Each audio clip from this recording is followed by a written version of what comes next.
विद्यमान नगरसेवक निरंजनदादा आवटी यांच्या वाढदिवसानिमित्त मिरज नगरीमध्ये विविध सामाजिक, क्रीडा व मनोरंजनात्मक उपक्रमाचे आयोजन करण्यात आले होते। या उपक्रमांना नागरिकांचा उत्स्फूर्त प्रतिसाद लाभला। वाढदिवसानिमित्त आयोजित करण्यात आलेल्या सोंगट्या स्पर्धेत तब्बल 60 संघांनी सहभाग नोंदवला। या स्पर्धेसाठी कर्नाटकातील 5 संघांसह कराड, सांगली, सोलापूर, कोल्हापूर आणि परिसरातील संघ सहभागी झाले होते। स्पर्धा अत्यंत चुरशीची झाली असून खेळाडूंनी उत्कृष्ट खेळाचे प्रदर्शन केले। तसेच टीम निरंजन प्रस्तुत भव्य हाफ पिच क्रिकेट लीगचेही आयोजन करण्यात आले होते। या स्पर्धेत मिरज तालुक्यातील सर्व गावातील संघांनी सहभाग घेतला। अंतिम सामन्यात उत्कृष्ट कामगिरी करत कळंबी संघाने प्रथम पारितोषिक पटकावले तर सांगली संघाने द्वितीय पारितोषिक मिळवले।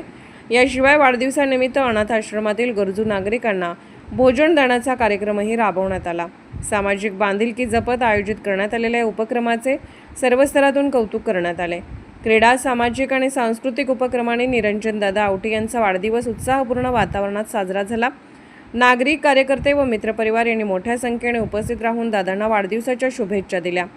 या शुभप्रसंगी आमदार इद्रिस नायकवडी, महापौर धीरज सूर्यवंशी, जनसुराज्य प्रदेश अध्यक्ष सुमितदादा कदम, ज्येष्ठ नेते सुरेश बापू आवटी, सभागृह नेते संदीप आवटी, शिवसेनेचे नेते मोहन वनखंडे तसेच नगरसेवक गणेश माळी, दयानंद खोत, विद्याताई नलवडे, बिल्किस बुजरुक, प्रशांत पाटील, चेतन सूर्यवंशी, सागर वनखंडे, समाजसेवक सचिन जाधव, अजित दोरकर, महेश पाटील, महादेव नलवडे इत्यादी मान्यवरांनी उपस्थिती दाखवून शुभेच्छा दिल्या।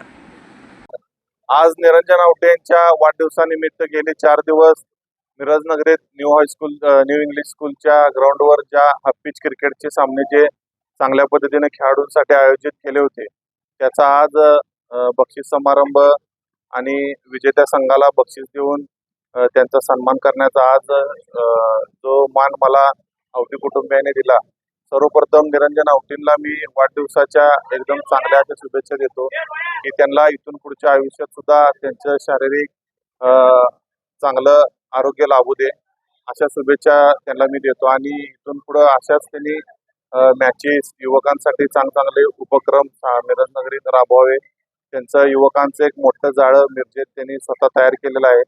जरी बापू आवटी, सुरेश आवटींचा जरी वारसा असला तरी स्वतःच्या हिमतीवर सुद्धा त्यांनी लोकांची कामं करून एक युवकांचं मोठं जाळं निर्माण केलेलं आहे। त्यांच्या पुढील कारकिर्दीस, पुढील आयुष्यात मी सूर्यवंशी कुटुंबाकडून त्यांना चांगल्या प्रकारच्या हार्दिक शुभेच्छा देतो।